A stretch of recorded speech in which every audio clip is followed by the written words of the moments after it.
neglected global disease, one could argue that it's a disease of neglected people. So people for whom there's really no profit motive for a pharmaceutical company to develop a drug. These are people who don't have the same ability to pay for medicines that people in wealthier countries have. I would say that these are typically diseases that you've never heard of. The work I'm doing came about from a project that we were working on that involved a target molecule called K777, or K777 is easier to say. It turns out that this is a drug for the treatment of Chagas disease, which is the leading cause of heart disease in Latin America. And it's now coming into the southern United States.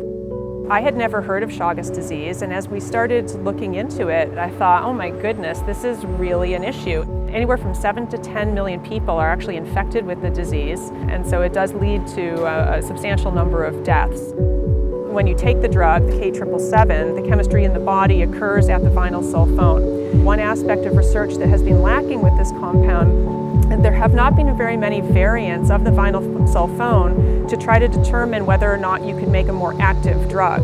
And so our method incorporates that vinyl sulfone more readily.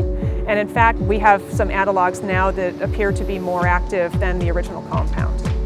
In terms of the price aspect, the currently used synthesis involves the use of a very, very expensive reagent called homophenylalanine. And the market price for that is $24,000 per mole. So we've used some different technology, some different methodology that obviates the need for that particular starting material, and instead we can use a starting material that's more like $70 per mole. So that's substantially cheaper.